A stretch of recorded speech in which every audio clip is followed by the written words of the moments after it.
A perfect 10-0 regular season ends with a 59-17 shellacking of the Elmhurst Blue Jays on Senior Day. Brock Rutter setting records, 14 Cardinals getting conference honors, and now it's time to move on to the playoffs. We'll talk about all that and more next on the Red Zone.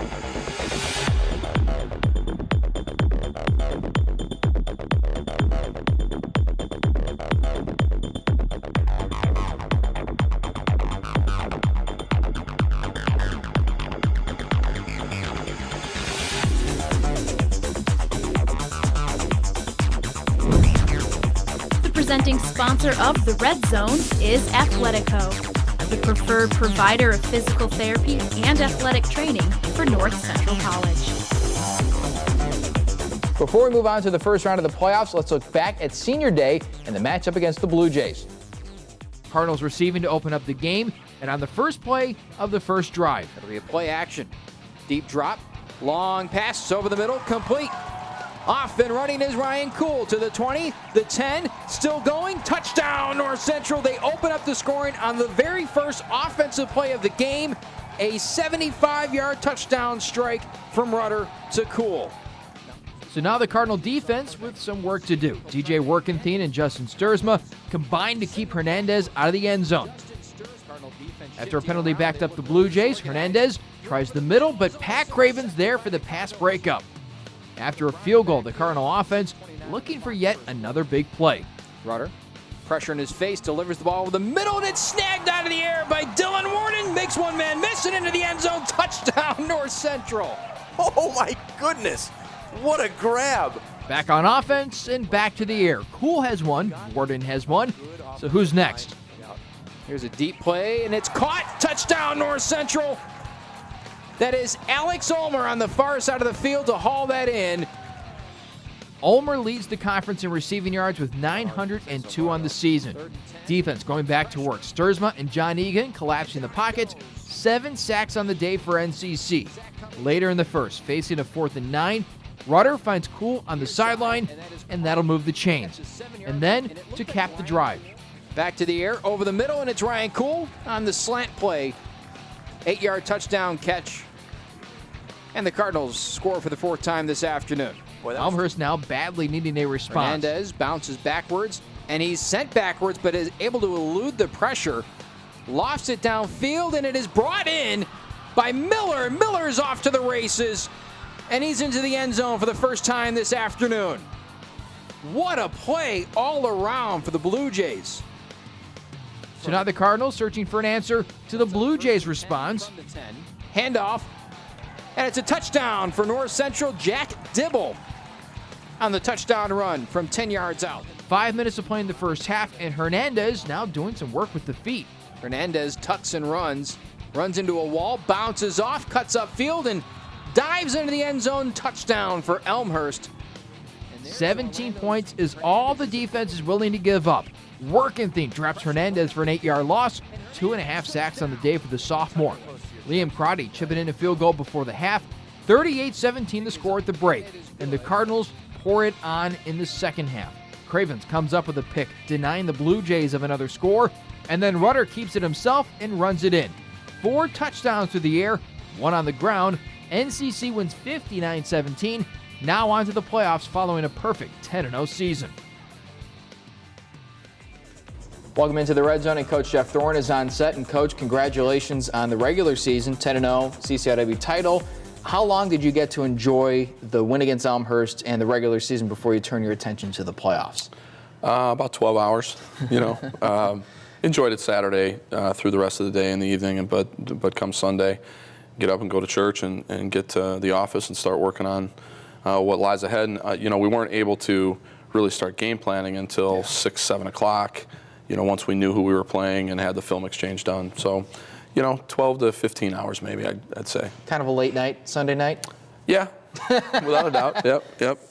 But I want to go back first. Before we get to Rose-Hulman, I want to go back to Elmhurst, because this is a team that came in that we knew was going to be a good game, and you guys ended up pushing down on the throttle and pulling away early in that contest. Yeah. The offense was phenomenal. Brock, again, week in and week out, 4 touchdowns, and it's just remarkable just how consistent he's been against really good competition and good defenses. He's really very fortunate, not just is he talented, but he's very fortunate to have an offensive line that's protected him very well, and our running backs are part of that. And we've got 3 of the best wide receivers, I think, in the nation, and they're all on one team. So he's got some weapons to throw the football to, and the guys have been doing a great job of creating separation and giving him lanes to throw the ball. So hopefully we can continue to do those things. Now, it was senior day, and there were 2 wide receivers that are seniors, and both had some big plays, Alex Ulmer and Dylan Warden.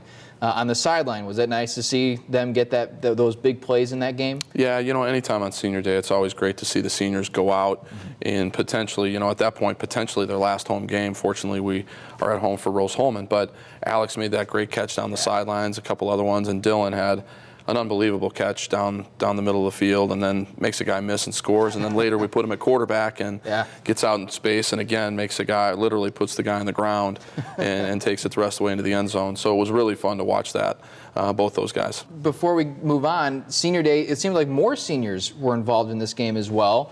Almost all of them were, weren't they? I think we got them all on the field at some point. So that was nice in a game like that. Able to get everybody involved and some snaps on senior day is great reward for those guys that have stuck with the program for 4 years and not had a ton of playing time up until this point. Yeah. Jack Dibble made a big impression in this game, some really hard, tough-nosed runs. Encouraged by that? Absolutely. I thought O'Shane did a nice job running the ball as well. And the freshman got in the game there at the end, Vaughn Hobart, and got a touchdown. We've got to do a better job with ball security than we did on Saturday, and that's something we'll work on very, very hard this week. Defensively, you knew you had a tough task in defending against Orlando Hernandez. And aside from just, I think, 2 plays, you guys kept him bottled up. As you move into the playoffs and you might be facing more versatile quarterbacks, is that game tape going to be valuable for you guys? Sure.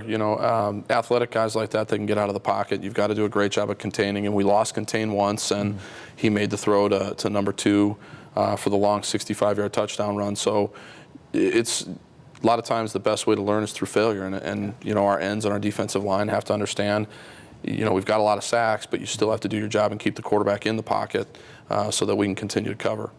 I want to move on to the playoffs, but we need to finish up Elmhurst first. We're going to take a quick break. When we come back, Check the Tape is next on the Red Zone.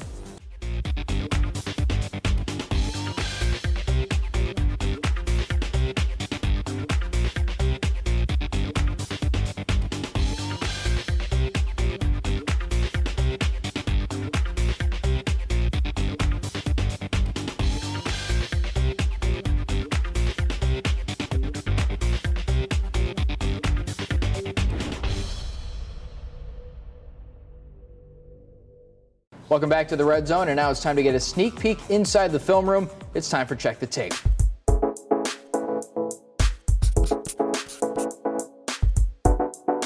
This Red Zone segment is sponsored by M&M Rentals. So, Coach, first play of the game is probably the way you drew it up to perfection. It's Brock Rutter to Ryan Kuhl, and I don't think you can get any better than this. Yeah, this is what we were hoping for. Saw some things on film, and the guys did a great job of executing what we practiced all week, and it's a great way to start a game. One play, and we're up 7-0. Great throw, great job with the guys on the outside with their route technique, and a fantastic job in protection there.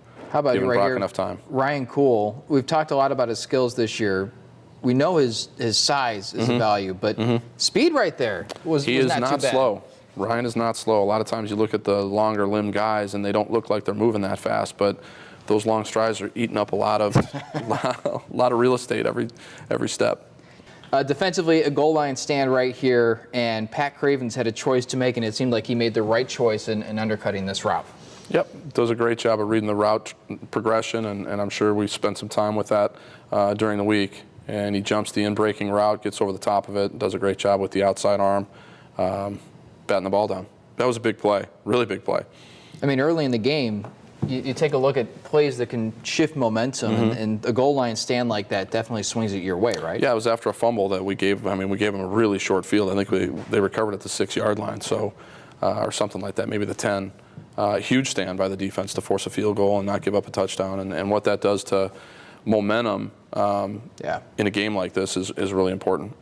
Let's get back to the offense, and this is probably the play of the game, at least The red zone's play of the game, and it's Dylan Warden going up and over the top to be able to get this football from Brock Rutter. Yeah, that's just his athleticism. I mean, Dylan's blessed with a lot of different skills, speed, jumping ability, hand-eye coordination. He can throw, as we saw, the last couple of years.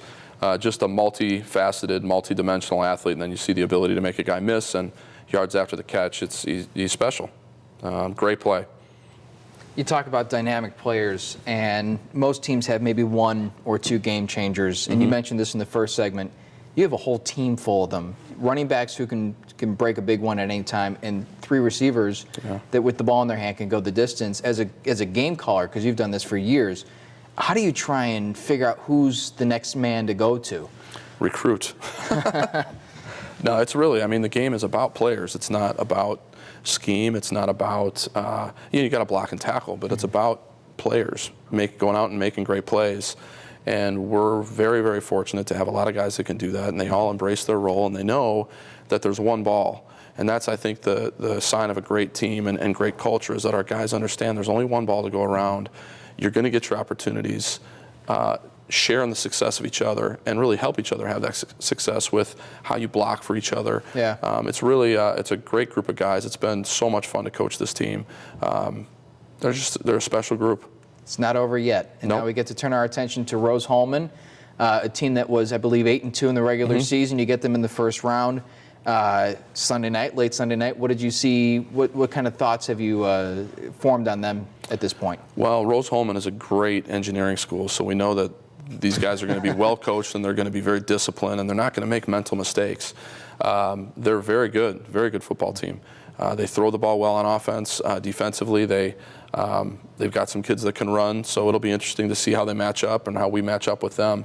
But we're going to have our hands full. They beat a Franklin College team that I've got great respect for. Mike Leonard's a terrific coach, and he's been that way for a long time. So any team that beats a team like that, is a very, very good football team.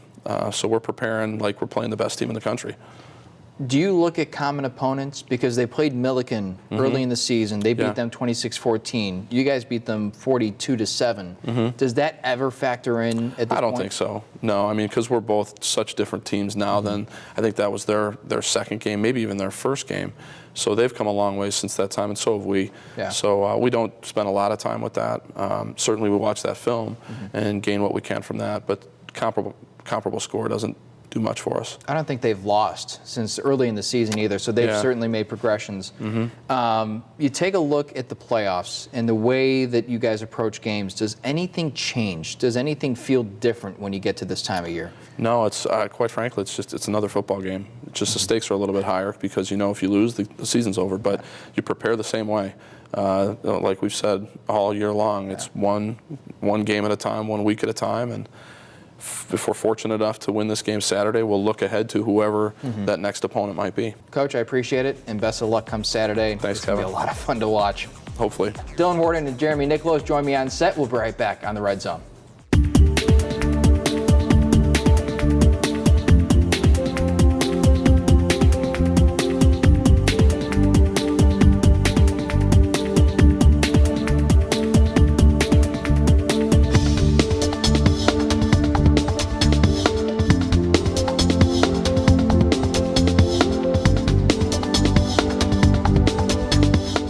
Pair of all CCIW team players are on the show, and also a couple of seniors as well. Dylan Warden and Jeremy Niklos join me, and I want to start with Dylan. Senior day, special day. Obviously you have more home games, but you knew this would be your kind of special day. How was it?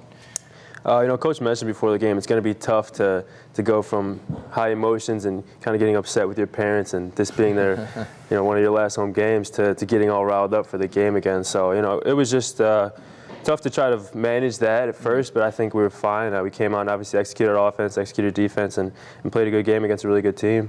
Big season for you. You've made the transformation from quarterback 2 years ago to kind of a jack of all trades last year to now a force to be reckoned with as a wide receiver. What has that journey been like for you? It's been a lot of fun. I was with Coach Jeff a lot, obviously playing quarterback and learning everything he had to tell me and really just life lessons from a really intelligent guy. And then now I'm working more with Coach Spencer, who's in the same boat, really intelligent guy, has a lot to tell me, a lot on and off the field. So just just blessed to be in a situation and blessed that I was able to get all conference as a quarterback and receiver, and just thankful for where I'm at. That's pretty incredible. Jeremy, this year for you has been enormous as well. You told me after that first game against Robert Morris you feel healthy, and it has shown by and large through every game this year. Has it just been fun being able to play without any sort of restrictions? Yeah, it's been awesome.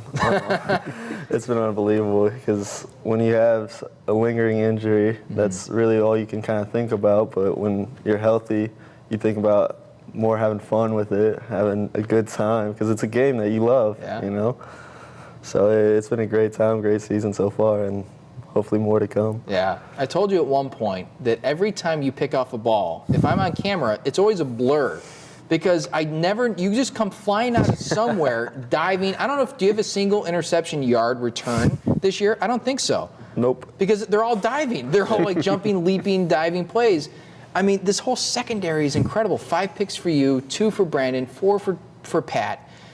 How fun is it to be with these guys? Oh, it's a blast. We're a bunch of goofballs, so we blend really well together. Kevin's kind of the intelligent one of the group, so he kind of tells us what to do, and then everybody else kind of just flies around, tries to make plays with it. So, and it's been a blast so far, and we even make it a competition too. Yeah. Nobody's more competitive than this secondary. Me and Pat go at it all the time, and Kibby gets almost angry when I get an interception. You know, so that competitiveness is great for us. It makes practice fun. It makes games fun too. This wide receiver group is a lot of fun to watch. Ryan, you, Alex, even throwing Nolan Brannick, Michael Svikas, Corey Hardeman before he went down with the injury.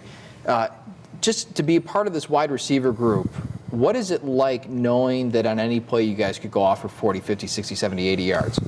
You know, just like Jeremy was saying with competition for DBs, it's the same exact thing for receivers. You know, we talk a lot of trash amongst each other, who's going to get the next catch. And I remember specifically during the Carroll game, Omer was going into the game not really expecting a lot of catches, and I think the first 5 or 6 targets went to him, and I was like, come on, man, like I was supposed to get those catches. So, you know, it's fun. It's a lot of fun at practice. We work and we compete against each other, and that's what really makes us better, the fact that we're all excelling and doing well, and we can still compete against each other and have fun. So I love the group, love the guys, love Coach Spencer. And it goes back to Brock, too, because one of the things he said over the course of the year was, my job's easy. I just have to get it into their hands. How has he done getting it into your guys' hands? I think his stats and his Offensive Player of the Year show for that. But, you know, that just goes back to his offseason training. He worked with a few NFL receivers and tight ends, actually. Cameron Braid, who plays on the Tampa Bay Buccaneers now. Worked with him a bunch, and the kid just loves working, loves throwing the football. We met probably 2-3 times a week, and I think it's really paying off now throughout the season, you know. Before I let you guys go, it's time for the quick hits. So some fun questions. You guys have both experienced these. You've had some great answers.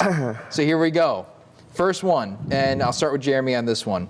What is your favorite outdoor activity? And no, you cannot say football. Oh, well, I'm kind of an old man, so I like walking. Walking? Yeah. So the riverfront, yeah. I'm guessing, is kind of your... Yeah, you get to kind of collect your thoughts a little bit, like get everything together. And you're the one guy on the profile that says you like long walks, and you actually mean it. Yeah, for sure. You know, it's always nice. You get to enjoy the scenery. Like, it's Mother Nature. You gotta love it. Dylan, follow up on that. My roommate, Alex Ulmer, he's in love with Ultimate Frisbee. And I love Ultimate Frisbee. It's fun. I had never tried it out, and I used to make fun of him all the time because him and Zach Mayo, my other roommate, would go play Ultimate Frisbee. They'd go out to the field, and I was like, what are you guys doing? So I went out there a couple of times with him. It's actually a blast. It's a fun thing to do, trying to read the Frisbee here and there. So I think sometimes in my free time, that's what I take upon myself. You actually had to be in shape to play Ultimate Frisbee. That's the thing. I tried it. I'm not in shape, so I'm not very good. Second question for you guys. If you got $1 million today, and I'll start with Dylan on this one, what would be your first purchase? I think I would do my best to give back to my parents. I would either buy them a new house, new car, something to show for all they've done for me in my life, and just show them how much I love them. That's awesome. Jeremy? Yeah, pretty much the same thing. I would probably buy something for my brothers, just to show him how much I appreciate him. A new weight rack. Yeah, probably.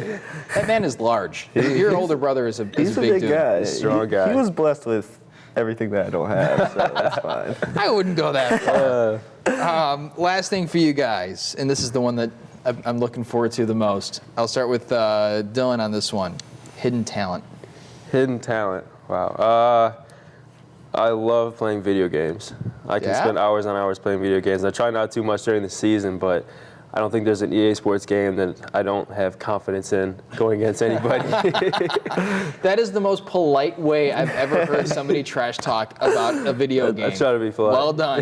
That's Dylan. Jeremy? I don't really have any talent. I guess this isn't really a talent, but I can blow like little spit bubbles. It's not really a good talent, but I don't really know anything like else I could possibly do. Should probably keep that to himself. I was hoping you'd say like air saxophone or something to follow up on your earlier quick hits answer. I've tried to play the air saxophone. It's harder than it looks, you know. Well, guys, congratulations on the all CCIW selections, and best of luck on Saturday against Rose-Hulman. It's going to be a lot of fun to watch, and I'm sure for you guys, a lot of fun to play. And thanks for stopping by. Definitely. Appreciate it, guys. Jeremy, good luck. Thank you. We're going to a break. The Cardinal Corner is coming up next. We'll be right back on the Red Zone.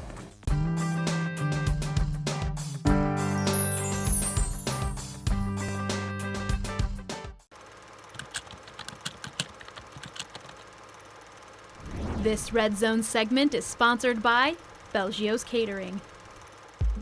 A flicker 80 feet up. An unofficial practice can begin.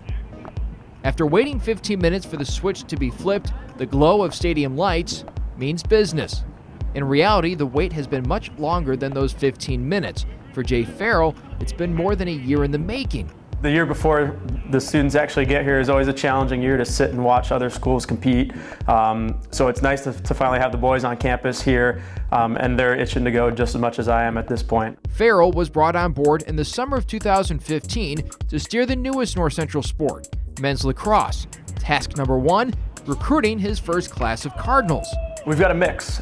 We've got two guys that have messed around with lacrosse in their life and never actually been part of a competitive team, that have jumped around from other sports. And then we also have a handful, most of our upperclassmen are transfers that have come in, either from local community colleges or transfers from other schools, with college playing experience. So a good healthy mix of all types of players. One of those collegiate transfers is sophomore Tanner James, who comes in after a year at Beloit College up in Wisconsin. Now the former Buccaneer has shipped south to join the first Cardinal lacrosse team. It's very special to be part of the inaugural team. I think this team is going to have a lot of success in the future, and I'm excited to say that I'll be part of the history. As one of just a handful of players to have participated in collegiate lacrosse, James can see the challenges that lay ahead. It is a first-year team, so it's going to be tough, but training-wise, I think people are going to start. They're going to start falling in line. I mean, people are going to do their jobs, and I think it will progress, and it is progressing, and we're gonna get there. Originally from Connecticut, freshman Stephen Dale now finds himself in a new place. However, taking part in a first-year program, well, that is anything but new. In high school, I was part of our first inaugural team, and now I'm doing it again here. And it's a great experience. It's like your little child. You get to raise it up, make it what you want. It's awesome. Along with James, Dale is a team captain. And while the season doesn't start for another 3 months, the expectations have been laid out for the inaugural season.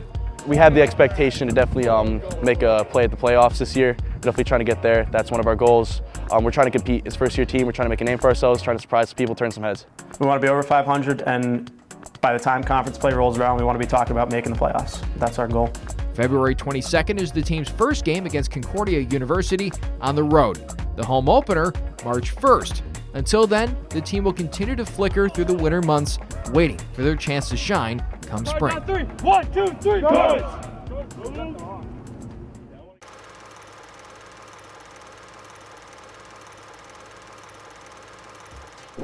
It's time for this week's Play of the Game. This guy has been performing highlight reel stuff in different ways for 3 years now, and it still leaves you amazed every single time. How about this catch? And then to come down and make another guy miss, Wow. Dylan Warden, you get another Red Zone play of the game. It's time, as always, for our weekly sit-down with North Central Sports Information Director Clark Tusher. And Clark, I want to start with wrestling because they had a phenomenal effort at Shrine in a tournament, really just kind of full circle away from that very first meet of the year. Yeah, some people looked at that first weekend and wondered how the season was going to be, wondering how competitive we were going to be, and went to a tournament where there's no team scoring, so you're free to just let guys go and wrestle as many guys as you want, and a lot of them did very, very well. We had 3 weight classes where we finished first, and I think in all but 2 of the weight classes we finished in the top 3, so certainly a much more encouraging set of results than they had the previous week. Let's go to cross country. The men's team is headed to nationals, and before they got there, Coach Alcarius got another distinction, and I mean, I don't know how many he has at this point, but Regional Coach of the Year. Does that even faze him at this point? He might not even know, to be honest. That's not really something that they worry about, and Al's, he's never been somebody to count up all of his individual awards. So, but certainly well-deserved, ranked number 1 in the country, with a regional championship victory by a pretty large margin and probably the toughest region in the country in terms of the number of ranked teams that are there. So, whether he knows it or not, it's certainly well-deserved and not really a surprise for any of us. What's the atmosphere right now around this team as they have just a few days left until they go to nationals? They're feeling pretty good. They came through, you always want to be healthy at this point of the year, and they have been able to do that. They got the performances they wanted at the conference and regional meets. No real question marks heading into a championship, and they're looking forward to going to a meet where they've already had a chance to see the course and run pretty well on it, and take care of some business that they felt like they left on the table last year. Let's go to basketball. The women's team starts against Piedmont on Friday. What's the feeling around this team in the early season? Pretty excited. They think they've elevated the talent level a little bit, and they've got people who are in positions where they're pretty skilled to do what they've been asked to do. And in terms of tightening up their rotation, that's going to be the one thing that they're going to be looking to do. This first few weeks here, they've done a little bit of that in the 2 scrimmages that they had. But aside from that, they're feeling like they have potential to do some pretty good things in the conference, and this will be the first step toward building up to a little earlier start to conference play than normal. Yeah. So they've got some work to get done, but there's a lot of optimism at practice right now. Men's team on paper seems pretty good as well. What is Coach Raridan saying? Well, it depends on the day. If he's not happy with how practice goes, we've talked about that. He has really high standards, regardless of what point in the season it is.